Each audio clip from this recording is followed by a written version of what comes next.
Yeah, welcome back. And of course, we were expecting the students, of course, the teacher from St. Gregory's School. But before they join us on the segment, we'll just quickly take a look at NBA. Once you have Femi, he wants to talk about that. Yep. What happened? What's happening to the Golden State Warriors? Without Steph Curry, it's like they're just down. Yeah, that's what's happening. I mean, no Steph, no show. It's what it is. 2 games now. You've dropped another one against the Clippers.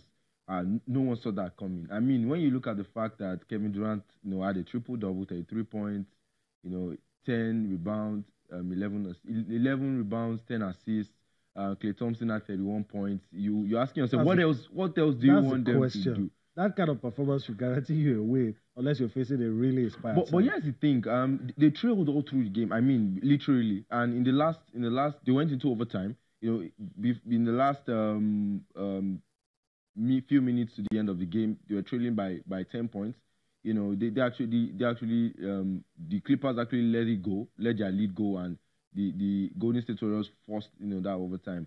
And eventually, it was a case of Lou Williams, who was on a streak at clutch time, scoring 10 of his 25 points in the closing minutes, to ensure that they got that one. But the Golden State Warriors are not doing too badly.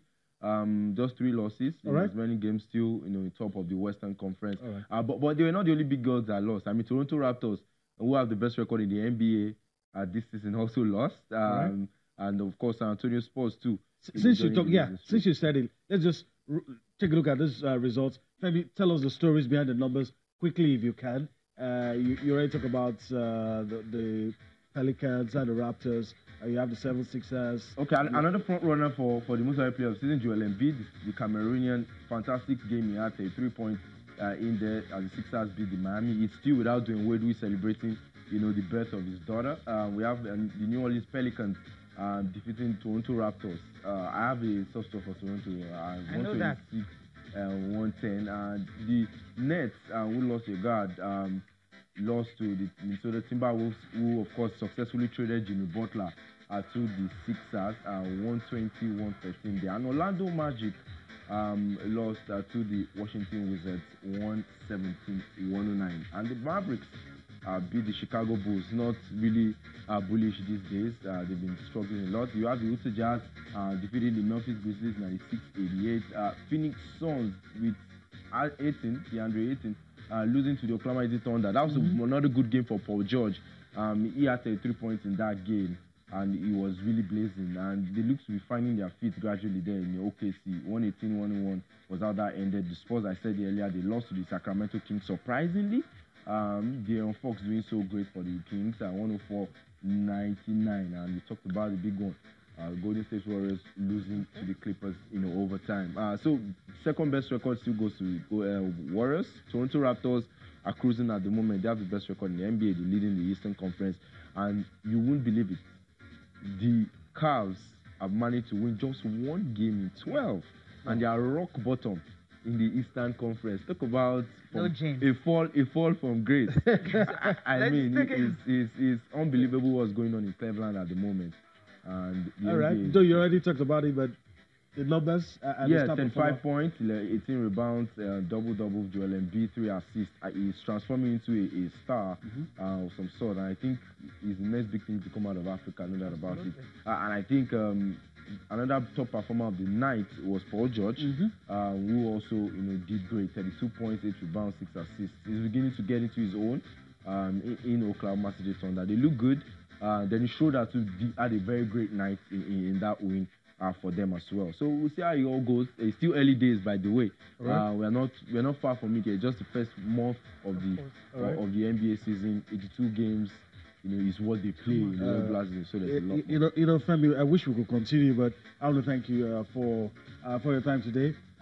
Appreciate you, and hopefully we'll do this some other time. And definitely. Always a pleasure. Always a pleasure. Thank you, All Femi. right. We need to take a quick time out, and of course, we have to return back to the channels on the 17 track and field. We have some special people in the house. I want to talk about their role they played, how they enjoyed their participation in the maiden edition of the channels on the 17 track and field. So we'll go on this time out. When you see us again, of course, we have some special guests sitting right here with us and talking about the channels. on the 17th. And straight up, we will be crossing over to the 100 meters boys final on your screen.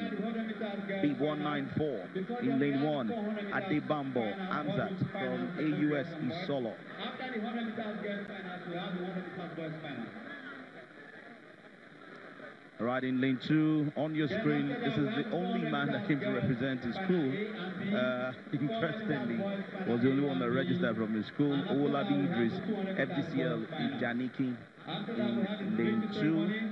And of course, moving on to lane 3, there's Lawal Afiz, Agidingbe Senior Secondary School. Of course, I'm moving on from there. The 133 is Oshiafi Benjamin, St. Finbar's College, Lagos here. He won his semi-final in a time of 11.40 seconds, and it looks like he's won for the future. We'll wait to see how that pans out for him. But he should be one of the guys you should watch out for. Similolua Binley from Green Springs College is another man you should look out for. He's having the look of Chaya Ogunlewe. But we'll wait to see if that can translate to what will happen on the Tartan tracks. Three at least to watch out for. Nwako Ikwe again from BMJS, that's Babington Macaulay Junior Seminary in Ikorodu, Lukusi to be precise. And then you have Similolua Binley from Green Springs, another athlete you should look out for. And then you have Oshiafi Benjamin. Watch out for that man in lane 7, Nwako Igwe Ekene. He says, Usain Bolt is my role model. Let's see if we can replicate what Usain Bolt did before retiring. The right takeoff is done, and now it's still pretty close. Ekene is struggling, but definitely it's that man. Ekene trying to push forward, but he can't push. I'm trying to get, okay, so finally we got Obogu Chiemeka from St. Gregory's College in lane 6, edging that one. That I can confirm for you. Obogu Chiemeka in the time of 11.62 seconds. I did tell you we've seen this girls run beautiful races from the qualifying to the quarterfinals to the semi-finals and now to the final. In lane 1, there's John Stella from Kingsfield College. In lane 2, Odukoya Feishara from Green Spring Schools. In lane 3 is Alolia Limot. One girl you should watch out for. She's from Tingip College. She won a semi-final in good time. There's in lane 4, Inabwe Blessing from Antony Village Secondary School. She also won a semi-final in good time. There's Opo Fate from Oregon Senior High School. And then you have Lucky Fiona in lane 6, Baptist Child Academy School. There's Teniola Dewaku from Vivian Fowler, 2.62, that's what she's putting on. And then she's in lane 7. And there's Odio Rumi from Holy Child College as well. You should watch out for Alowonle Alimot in Nabwe Blessing and Awful Fate. They're also doing well in the 200 meters.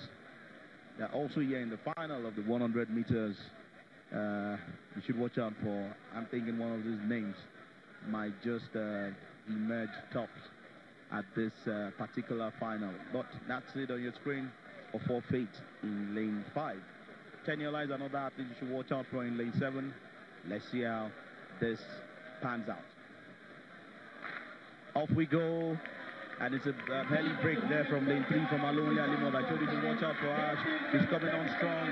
Can Inabwe Blessing catch up with her? No, Alimo to definitely take this one. And she's done it in good time.